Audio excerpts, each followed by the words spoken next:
मैं क्रेडिट की गल नहीं करता। मैं तो संगतां दी जिहड़ी ड्यूटी लाई सी वो निभा रहा। 85 करोड़ का नहीं, 80 करोड़ का नहीं, ये 115 करोड़ का प्रोजैक्ट आ जिहदे चों सिर्फ 35 करोड़ का यह प्रोजैक्ट आ। ते इक्को एक मंग सीगी भी ताजपुर रोड ते टिब्बा रोड दे जिहड़ा साडा शहर नूं नाता टुट गया ते उहदा रास्ता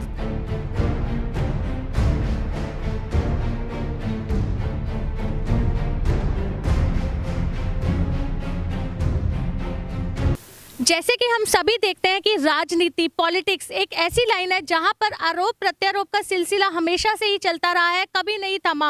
और इसी के चलते आज हम पहुंचे हैं लुधियाना के ताजपुर रोड पर, जहां पर लुधियाना के जो कांग्रेस के सेक्रेटरी हैं, जनरल सेक्रेटरी दलजीत सिंह भोला जी के द्वारा एक प्रेस कॉन्फ्रेंस ऑर्गेनाइज की गई है। कुछ दिन पहले हमने देखा था कि यहाँ ताजपुर रोड के एक फ्लाईओवर पे नींव पत्थर रखा गया था, जिसे रखा था लुधियाना ईस्ट के एमएलए मिस्टर संजय तलवार जी ने। और इसी के बारे में ज्यादा इंफॉर्मेशन देने के लिए दलजीत सिंह भोला जी हमारे साथ हैं, उन्हीं से बात करते हैं।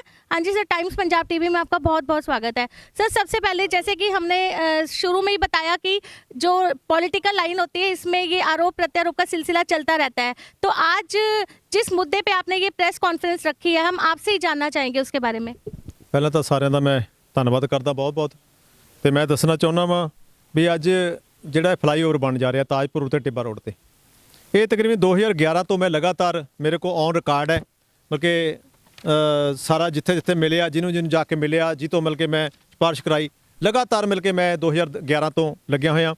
2011 ਦੇ ਵਿੱਚ 12/1/2011 ਨੂੰ ਡਿਪਟੀ ਸੀਐਮ ਸੁਖਬੀਰ ਸਿੰਘ ਬਾਦਲ ਨੂੰ ਜਾ ਕੇ ਮਿਲਿਆ ਇਹਦੇ ਵਾਸਤੇ, ਕਿਉਂਕਿ ਜਦੋਂ ਪਹਿਲੀ ਵਾਰੀ ਕੌਂਸਲ ਬਣਿਆ ਇਸ ਇਲਾਕੇ ਦੀ ਵੱਡੀ ਮੰਗ ਸੀਗੀ ਔਰ ਇਸ ਇਲਾਕੇ ਦੇ ਲੋਕਾਂ ਨੇ ਇਜਾਜ਼ਤ ਜਿਤਾ ਕੇ ਮੈਨੂੰ ਉੱਥੇ ਭੇਜਿਆ ਔਰ ਇਸ ਇਲਾਕੇ ਦੇ ਕੰਮ ਕਰਾਉਣ ਵਾਸਤੇ ਮੇਰਾ ਡਿਊਟੀ ਬਣਦੀ ਸੀ, ਮੇਰਾ ਫਰਜ਼ ਬਣਦਾ ਸੀ, ਮੈਂ ਉਹ ਨਿਭਾਉਣਾ ਸ਼ੁਰੂ ਕੀਤਾ। ਤੇ ਉਸ ਤੋਂ ਬਾਅਦ 15/1/2011 ਨੂੰ ਸਾਡੇ ਕਮਿਸ਼ਨਰ ਸਾਹਿਬ ਸੀਗੇ ਸਿਨਹਾ ਸਾਹਿਬ ਤੇ ਮੇਅਰ ਸਾਹਿਬ ਹਾਕਮ ਸਿੰਘ ਯਾਸਪੁਰਾ ਜੀ, ਉਹਨਾਂ ਨੇ ਨੈਸ਼ਨਲ ਹਾਈਵੇ ਦੇ ਟੀਮ ਨਾਲ ਮੀਟਿੰਗ ਕਰਕੇ ਇਹਦੇ ਬਲਕਿ ਇਹਦਾ ਮੁੱਦਾ ਉਠਾਇਆ ਵੀ ਇਹ ਜ਼ਰੂਰੀ ਬਣਨਾ, ਕਿਉਂਕਿ ਜ਼ਰੂਰੀ ਲੋੜ ਆ, ਕਿਉਂਕਿ 50 ਤੋਂ 60 ਹਜ਼ਾਰ ਲੋਕਾਂ ਨੂੰ ਪ੍ਰਭਾਵਿਤ ਹੋ ਰਹੇ ਨੇ। ਉਹਨਾਂ ਦਾ ਟਾਈਮ ਵੇਸਟ ਹੋ ਰਿਹਾ, ਉਹਨਾਂ ਦਾ ਮਤਲਬ ਕਿ ਸਮਾਂ ਵੇਸਟ ਹੋ ਰਿਹਾ ਵਾ, ਉਹਨਾਂ ਦਾ ਮਤਲਬ ਕਿ ਪੈਸਾ ਵੇਸਟ ਹੋ ਰਿਹਾ ਪੈਟਰੋਲ ਡੀਜ਼ਲ ਦੇ ਉੱਤੇ, ਔਰ ਪੋਲੂਸ਼ਨ ਵੱਧ ਰਿਹਾ ਤੇ ਘੰਟੇ ਘੰਟੇ ਜਾਮ ਲੱਗ ਰਿਹਾ ਵਾ। ਔਰ ਖਾਸ ਕਰਕੇ ਸਾਡਾ ਇਹ ਏਰੀਆ ਸਾਰਾ ਲੇਬਰ ਏਰੀਆ ਵਾ। ਲੇਬਰ ਏਰੀਆ ਦੇ ਵਿੱਚ ਲੋਕ ਸਾਈਕਲਾਂ 'ਤੇ ਜਾਂਦੇ ਸੀ, ਸਵੇਰ ਤੋਂ ਸ਼ਾਮ ਤੱਕ ਪਹਿਲਾਂ ਕੰਮ ਕਰਕੇ ਥਕਾਵਟ ਹੁੰਦੀ ਸੀ, ਉਸ ਤੋਂ ਬਾਅਦ ਕਈ ਕਿਲੋਮੀਟਰ ਘੁੰਮ ਕੇ ਆਉਣਾ ਪੈਂਦਾ ਸੀ। ਔਰ ਇਸ ਮਸਲੇ ਵਾਸਤੇ ਲਗਾਤਾਰ ਮੈਂ ਲੱਗਿਆ। 9/2/11 ਨੂੰ ਫਿਰ ਮੈਂ ਡਿਪਟੀ ਸੀਐਮ ਸਾਹਿਬ ਨੂੰ ਮਿਲਿਆ ਇਹਦੇ ਵਾਸਤੇ ਵੀ ਮਤਲਬ ਕਿ ਇਹਨੂੰ ਹੱਲ ਕੀਤਾ ਜਾਵੇ ਜਲਦੀ। ਤੇ 7/8/12 ਨੂੰ ਫਿਰ ਨੈਸ਼ਨਲ ਹਾਈਵੇ ਦੇ ਜਿਹੜੇ ਕੇਂਦਰੀ ਮੰਤਰੀ ਸੀਗੇ ਜੋਸ਼ੀ ਜੀ ਤੇ ਪ੍ਰੋਜੈਕਟ ਡਾਇਰੈਕਟਰ ਸੀਗੇ ਜਿਹੜੇ ਅੰਬਾਲਾ ਦੇ ਬੈਠਦੇ ਨੇ ਨੈਸ਼ਨਲ ਹਾਈਵੇ ਦੇ, ਉਹਨਾਂ ਨੂੰ ਮੈਂ ਲੈਟਰ ਲਿਖ ਕੇ ਮਤਲਬ ਕਿ ਬੇਨਤੀ ਕੀਤੀ। ਉਸ ਤੋਂ ਬਾਅਦ MP ਸਾਹਿਬ ਤਿਵਾੜੀ ਸਾਹਿਬ ਨੂੰ ਮਿਲ ਕੇ ਮੈਂ ਦਿੱਲੀ ਜਾ ਕੇ ਸਪੈਸ਼ਲ ਮਿਲਿਆ ਔਰ ਉਹਨੂੰ ਬੇਨਤੀ ਕੀਤੀ ਵੀ ਇਹਦੇ ਵਾਸਤੇ ਜ਼ਰੂਰ ਸਿਫਾਰਿਸ਼ ਕਰੋ। ਉਹਨਾਂ ਨੇ ਸਿਫਾਰਿਸ਼ ਕੀਤੀ। ਉਸ ਤੋਂ ਬਾਅਦ 21/8/2012 ਨੂੰ ਕਮਿਸ਼ਨਰ ਜਿਹੜੇ ਸਾਡੇ ਕਾਰਪੋਰੇਸ਼ਨ ਦੇ ਕਮਿਸ਼ਨਰ ਸੀ, ਉਹਨਾਂ ਨੇ ਪ੍ਰੋਜੈਕਟ ਡਾਇਰੈਕਟਰ ਨੂੰ ਇੱਕ ਲੈਟਰ ਲਿਖੀ ਵੀ ਇਹਦੇ ਵਾਸਤੇ ਮਤਲਬ ਕਿ ਇਹਦਾ ਹੱਲ ਕੀਤਾ ਜਾਵੇ। ਉਸ ਤੋਂ ਬਾਅਦ 27/9/2014 ਨੂੰ ਮਤਲਬ ਕਿ ਮੋਦੀ ਸਾਹਿਬ ਨੂੰ ਇੱਕ PMC ਸਾਡੇ, ਉਹਨਾਂ ਨੂੰ ਮੈਂ ਲੈਟਰ ਲਿਖ ਕੇ ਮਤਲਬ ਕਿ ਇਹਦੇ ਵਾਸਤੇ ਬੇਨਤੀ ਕੀਤੀ।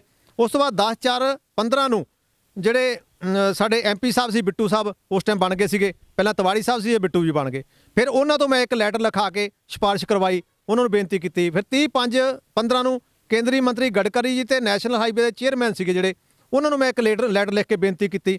ਉਸ ਤੋਂ ਬਾਅਦ ਮੇਰੇ ਕੋਲ ਰਿਕਾਰਡ ਪਿਆ ਸਾਰਾ, ਇਹ ਸਾਰਾ ਰਿਕਾਰਡ ਔਨ ਰਿਕਾਰਡ ਹੈ ਸਾਰਾ ਕੁਛ, ਜੋ ਵੀ ਜੋ ਅੱਜ ਤੱਕ ਮੈਂ ਕੀਤਾ ਇਹ ਸਾਰਾ ਸਾਰੇ ਮਤਲਬ ਕਿ ਡਾਕੂਮੈਂਟ ਮੇਰੇ ਕੋਲ ਪਏ ਨੇ। ਤੇ ਉਸ ਤੋਂ ਬਾਅਦ ਇੱਕ ਪੰਚਕੂਲਾ ਦੇ ਵਿੱਚ ਮਤਲਬ ਕਿ ਜਿਹੜੇ ਚੀਫ ਮੈਨੇਜਰ ਨੈਸ਼ਨਲ ਹਾਈਵੇ ਦੇ ਸ਼੍ਰੀ ਦੇਵਰਾਜ ਜੀ, ਉਹਨਾਂ ਨੂੰ ਮੈਂ ਜਾ ਕੇ ਮਿਲਿਆ। ਮੈਨੂੰ ਪਤਾ ਲੱਗਿਆ ਵੀ ਉਹ ਵੀ ਰਾਧਾ ਸਵਾਮੀ ਨਾਲ ਸੰਬੰਧ ਰੱਖਦੇ ਨੇ। ਮੈਂ ਰਾਧਾ ਸਵਾਮੀ ਸਤਸੰਗ ਦੀ ਟੀਮ ਜਿਹੜੀ ਇੱਥੋਂ ਸਾਡੇ ਟਿੱਬਾ ਰੋਡ 'ਤੇ ਰਾਧਾ ਸਵਾਮੀ ਸਤਸੰਗ ਘਰ ਹੈ, ਉਹਨਾਂ ਦੀ ਸਾਰੀ ਟੀਮ ਨੂੰ ਨਾਲ ਲੈ ਗਿਆ। ਉੱਥੇ ਜਾ ਕੇ ਅਸੀਂ ਬੇਨਤੀ ਕੀਤੀ, ਉਹਨੂੰ ਸਮੱਸਿਆ ਦਾ ਹੱਲ ਦੱਸਿਆ ਵੀ ਆਹ ਸਮੱਸਿਆ ਹੈਗੀ ਆ ਵੀ ਇਹਨੂੰ ਹੱਲ ਕੀਤਾ ਜਾਵੇ। ਤੇ ਉਹਨਾਂ ਨੇ ਬਹੁਤ ਹੀ ਸੰਜੀਦਗਾ ਤਰੀਕੇ ਨਾਲ ਲੈ ਕੇ ਤੇ ਇਹਦੇ ਅੱਗੇ ਤੋਰਿਆ। ਉਸ ਤੋਂ ਬਾਅਦ 5/5/19 ਨੂੰ ਮੈਂ ਜਦੋਂ ਕਾਂਗਰਸ ਦੇ ਵਿੱਚ ਸ਼ਾਮਲ ਹੋ ਗਿਆ ਤੇ ਇੱਥੇ ਘੱਟੋ ਘੱਟ 4 ਤੋਂ 5 ਹਜ਼ਾਰ ਦੀ ਗੈਦਰਿੰਗ ਸੀਗੀ ਰੈਲੀ ਦੇ ਵਿੱਚ। ਮੇਰੀ ਇੱਕੋ ਇੱਕ ਮੰਗ ਸੀਗੀ, ਇੱਕੋ ਇੱਕ ਮੰਗ ਸੀਗੀ ਵੀ ਤਾਜਪੁਰ ਰੋਡ ਤੇ ਟਿੱਬਾ ਰੋਡ ਦੇ ਜਿਹੜਾ ਸਾਡਾ ਸ਼ਹਿਰ ਨੂੰ ਨਾਤਾ टुट गया तो ਉਹਦਾ ਰਾਸਤਾ ਦਿੱਤਾ ਜਾਵੇ। एक चीज़ मैं आपसे पूछना चाहती हूँ कि जैसे प्रेस नोट में आपने सारी डेट्स मेंशन की हैं कि कब कब आपने किस लगभग एक मिनट में आपसे पूछना चाहूँगी, लगभग 7-8 सालों से आप लगातार इस चीज़ के लिए कदम उठा रहे हैं। 10 साल से आप आगे आके कदम उठा रहे हैं कि यहाँ पे फ्लाईओवर बनना चाहिए। तो आपको नहीं लगता कि इस चीज़ पे जब MLA संजय तलवार जी द्वारा नींव पत्थर रखा गया तो आपको लगता है कहीं ना कहीं इस चीज़ का क्रेडिट वो लेके गए हैं क्योंकि आप भी उन्हीं की पार्टी के हैं? मैं थोड़ा दसना चाहना ये वास्ते जोड़ा कि ਨੈਸ਼ਨਲ ਹਾਈਵੇ ਦਾ ਪ੍ਰੋਜੈਕਟ ਹੈ, ਇਹਦੇ ਵਾਸਤੇ ਕੋਈ ਨੀਂਹ ਪੱਥਰ ਨਹੀਂ ਰੱਖ ਸਕਦਾ, ਜਾਂ ਤਾਂ ਕੇਂਦਰੀ ਮੰਤਰੀ ਰੱਖ ਸਕਦਾ ਵਾ, ਜਾਂ ਕੋਈ ਬਲਕਿ ਪੰਜਾਬ ਦਾ ਮੰਤਰੀ ਰੱਖ ਸਕਦਾ। ਤੇ ਮੈਂ ਤੁਹਾਨੂੰ ਦੱਸਣਾ ਉਸ ਤੋਂ ਬਾਅਦ 25/11/19 ਨੂੰ ਮੈਂ ਤਕਰੀਬਨ ਬਲਕਿ ਹਜ਼ਾਰਾਂ ਦੇ ਹਿਸਾਬ ਨਾਲ ਜਿਹੜੇ ਲੋਕ ਸੀਗੇ ਆ ਮੇਰੇ ਨਾਲ ਗਏ, ਖਬਰਾਂ ਲੱਗੀਆਂ ਹੋਈਆਂ, ਹਜ਼ਾਰਾਂ ਲੋਕ ਤਾਜਪੁਰ ਰੋਡ ਟਿੱਬਾ ਰੋਡ ਤੋਂ ਜਾ ਕੇ ਅਸੀਂ ਡੀਸੀ ਸਾਹਿਬ ਨੂੰ ਬੇਨਤੀ ਕੀਤੀ, ਔਰ ਬੇਨਤੀ ਕਰਕੇ ਇਹਦੇ ਵਾਸਤੇ ਬਲਕਿ ਉੱਥੋਂ ਸਿਫਾਰਿਸ਼ ਕਰਾਈ, ਉਹਨਾਂ ਨੇ ਸਿਫਾਰਿਸ਼ ਕੀਤੀ। ਤੇ ਉੱਥੇ ਉਸ ਤੋਂ ਬਾਅਦ ਮੈਂ ਤੁਹਾਨੂੰ ਦੱਸਣਾ, ਮੈਂ ਤਾਂ ਸਿਰਫ ਇੱਥੇ ਦੱਸਣਾ ਚਾਹੁੰਦਾ ਵੀ ਸੰਗਤਾਂ ਦੇ ਆਸ਼ੀਰਵਾਦ ਨਾਲ ਮੈਂ ਕੀ ਕੀਤਾ। ਉਸ ਤੋਂ ਬਾਅਦ 5/3 ਮੈਂ ਲਗਾਤਾਰ ਜਿਹੜੇ ਸਾਡੇ ਪੰਜਾਬ ਦੇ ਮੰਤਰੀ ਸੀ, ਕੈਬਨਿਟ ਮੰਤਰੀ ਭਾਰਤ ਭੂਸ਼ਣ ਆਸ਼ੂ ਜੀ, ਲਗਾਤਾਰ ਉਹਨਾਂ ਦੇ ਮੈਂ ਮਗਰ ਪਿਆ ਰਿਹਾ, ਉਹਨਾਂ ਨੂੰ ਬੇਨਤੀ ਕਰਦਾ ਰਿਹਾ ਵੀ ਜਿਹੜਾ ਇੱਥੇ ਨੈਸ਼ਨਲ ਹਾਈਵੇ ਦਾ ਚੇਅਰਮੈਨ ਆ SS ਸੰਧੂ ਨੇ, ਜਿਹੜੇ ਇੱਥੇ ਕਾਰਪੋਰੇਸ਼ਨ ਦੇ ਪਹਿਲਾਂ ਕਮਿਸ਼ਨਰ ਰਹਿ ਚੁੱਕੇ ਨੇ ਤੇ ਹੁਣ ਉਹ ਚੇਅਰਮੈਨ ਨੇ, ਤੇ ਆਪ ਤੁਹਾਡਾ ਉਹਦੇ ਨਾਲ ਪ੍ਰੇਮ ਆ ਤੇ ਇਹ ਹੱਲ ਜ਼ਰੂਰ ਹੁਣ ਹੋ ਸਕਦਾ, ਹੁਣ ਜ਼ਰੂਰ ਇਹ ਹੱਲ ਕਰਾ ਕੇ ਦਿਓ, ਜਿਹੜੀ ਫਾਈਲ ਰੁਕੀ ਹੋਈ ਆ ਅੱਗੇ ਤੋਰੋ। ਉਹ ਉਹਨਾਂ ਨੇ ਜਾ ਕੇ ਉਹਨਾਂ ਨਾਲ ਮੀਟਿੰਗ ਕੀਤੀ, ਮੇਅਰ ਸਾਹਿਬ ਨੂੰ ਨਾਲ ਲੈ ਕੇ। ਮੈਂ ਉਸ ਟਾਈਮ ਨਹੀਂ ਜਾ ਸਕਿਆ ਕਿਉਂਕਿ ਮੈਂ ਆਪਣੇ ਘਰੇਲੂ ਕੰਮ 'ਚ ਬਿਜੀ ਸੀਗਾ ਕਿਤੇ, ਤੇ ਉਹਨਾਂ ਨੇ ਮੀਟਿੰਗ ਕਰਕੇ ਉਹਨੂੰ ਉਸ ਤੋਂ ਬਾਅਦ 5/3/20 ਨੂੰ ਇੱਕ ਸਰਵੇ ਕਰਨ ਵਾਸਤੇ ਟੀਮ ਆਈ। ਉਹ ਟੀਮ ਵੀ ਮੱਕਿਆ, ਟੀਮ ਦੇ ਵਿੱਚ ਮੈਂ ਖੜਾ ਨਾਲ, ਉਹ ਟੀਮ ਕੇ ਉਸ ਟਾਈਮ ਸਰਵੇ ਕਰਕੇ ਗਏ, ਉਹਨਾਂ ਨੂੰ ਹਰੀ ਝੰਡੀ ਦਿੱਤੀ ਤੇ ਉਸ ਟਾਈਮ ਕੰਮ ਚਾਲੂ ਹੋਇਆ। ਤੇ ਉਸ ਤੋਂ ਬਾਅਦ ਲਗਾਤਾਰ ਇਸ ਦੇ ਨਾਲ ਜੁੜਿਆ ਰਿਹਾ ਮੈਂ, ਤੇ ਅੱਜ ਉਹ ਕੰਮ ਬਣ ਕੇ ਜਿਹੜਾ ਚਾਲੂ ਹੋ ਰਿਹਾ ਵਾ, ਇਹ ਤਕਰੀਬਨ 85 ਕਰੋੜ ਦਾ ਨਹੀਂ, 80 ਕਰੋੜ ਦਾ ਨਹੀਂ, ਇਹ 115 ਕਰੋੜ ਦਾ ਪ੍ਰੋਜੈਕਟ ਆ, ਜਿਹਦੇ ਚੋਂ ਸਿਰਫ 35 ਕਰੋੜ ਦਾ ਇਹ ਪ੍ਰੋਜੈਕਟ ਆ, ਤੇ ਬਾਕੀ ਸ਼ੇਰਪੁਰ ਤੇ ਮਤਲਬ ਕਿ ਦੋਨੇ ਪਾਸੇ ਫਲਾਈਓਵਰ ਬਣ ਰਹੇ ਨੇ, ਤੇ ਇੱਕ ਮਤਲਬ ਕਿ ਅਪੋਲੋ ਹਸਪੀਟਲ ਦੇ ਕੋਲੇ ਉੱਥੇ ਮਤਲਬ ਕਿ ਰਸਤਾ ਦਿੱਤਾ ਜਾ ਰਿਹਾ। ਇਹ ਸਾਰਾ 115 ਕਰੋੜ ਦਾ ਪ੍ਰੋਜੈਕਟ ਆ। ਤੇ ਇਹ ਇਸ ਕਰਕੇ ਮੈਂ ਅੱਜ ਜਿਹੜੀ ਮੀਟਿੰਗ ਰੱਖੀ ਸੀਗੀ, ਇਹ ਇਲਾਕੇ ਦੇ ਲੋਕਾਂ ਨੂੰ ਵਧਾਈ ਦੇਣ ਵਾਸਤੇ, ਇਲਾਕੇ ਦੇ ਲੋਕਾਂ ਦਾ ਧੰਨਵਾਦ ਕਰਨ ਵਾਸਤੇ, ਤੇ ਸਪੈਸ਼ਲੀ ਧੰਨਵਾਦ ਕਰਨ ਵਾਸਤੇ ਸ਼੍ਰੀ ਭਾਰਤ ਭੂਸ਼ਣ ਆਸ਼ੂ ਜੀ ਨੇ ਬਹੁਤ ਹੀ ਦਿਲੋਂ ਲੱਗ ਕੇ ਇਸ ਮਸਲੇ ਦਾ ਹੱਲ ਕਰਾਇਆ। ਤੇ ਅੱਜ ਮੈਨੂੰ ਖੁਸ਼ੀ ਸੀ ਇਸ ਦੀ, ਔਰ 10 ਸਾਲ ਤੋਂ ਤਕਰੀਬਨ ਲਗਾਤਾਰ ਮੇਰੇ ਕੋਲ ਔਨ ਰਿਕਾਰਡ ਹੈ, ਇਸ ਵਾਸਤੇ ਮੈਂ ਲੱਗਿਆ ਸੀ। ਅੱਜ ਮਤਲਬ ਕਿ 10 ਸਾਲ ਬਾਅਦ ਇਹ ਸਾਡੇ ਸਮਝ ਲਓ ਮਤਲਬ ਕਿ ਇਸ ਨੂੰ ਬੂਰ ਪੈ ਗਿਆ ਤੇ ਸਾਡਾ ਹੱਲ ਹੋ ਗਿਆ। ਤੇ ਅੱਜ ਜਦੋਂ ਇਹ ਬਣ ਗਿਆ 1.5 ਸਾਲ ਦੇ ਬਾਅਦ, 1.5 ਸਾਲ ਦਾ ਪ੍ਰੋਜੈਕਟ ਆ, ਉਸ ਤੋਂ ਬਾਅਦ ਇਸ ਇਲਾਕੇ ਦੇ ਵਿੱਚ ਜੋ ਟ੍ਰੈਫਿਕ ਦੀ ਸਮੱਸਿਆ ਸੀ ਜਾਂ शहर ਨੂੰ नाता टुटिया होया सीगा वो सारा मसला हल हो जाऊगा। इस करके मैं सारे बधाई देना, धन्यवाद।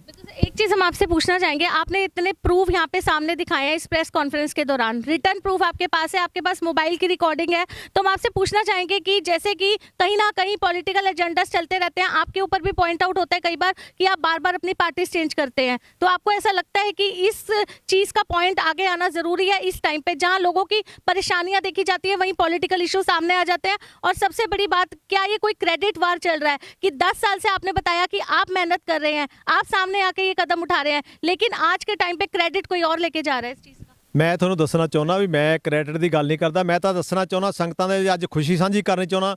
ਸੰਗਤਾਂ ਦਾ ਆਸ਼ੀਰਵਾਦ ਹੋਇਆ, ਸੰਗਤਾਂ ਨੇ ਮਿਲ ਕੇ ਹਮੇਸ਼ਾ ਆਸ਼ੀਰਵਾਦ ਦਿੱਤਾ। 5 ਇਲੈਕਸ਼ਨ ਲੜਾਏ, 3 ਵਾਰੀ ਕੌਂਸਲਰ, 2 ਵਾਰੀ MLA, ਔਰ ਪਿਛਲੀ ਵਾਰੀ ਸਭ ਤੋਂ ਵੱਧ ਲੀਡ ਪੂਰੇ ਪੰਜਾਬ 'ਚੋਂ ਵੱਧ ਲੀਡ ਕੌਂਸਲਰ ਦੀ ਦਵਾਈ।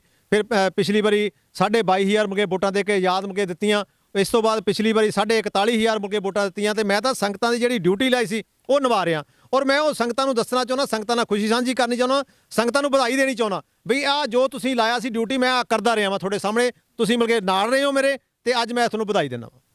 जाते जाते एक अखीरला हम आपसे सवाल यही पूछना चाहते हैं कि कहीं ना कहीं इस प्रेस कॉन्फ्रेंस के दौरान हम ये सोच सकते हैं कि जो हमारे MLA हैं, हम उनका नाम नहीं लेना चाहेंगे, आप सभी जानते हैं कि कहीं ना कहीं इनडायरेक्टली उनके ऊपर कोई ना कोई आप शिकंजा कस रहे हैं, कोई ना कोई पॉइंट उठा रहे हैं? मैं किसी उपर शिकंजा नहीं कसदा, मैं जो भी अज हैगा वा संगतां दे आशीर्वाद नाल, जो संगतां ने मेरी ड्यूटी लाई सी वो मैं निभा रहा वा, ते वो निभाई आ, वो मैं दसना चाहुंदा, वो बधाई देनी चाहुंदा।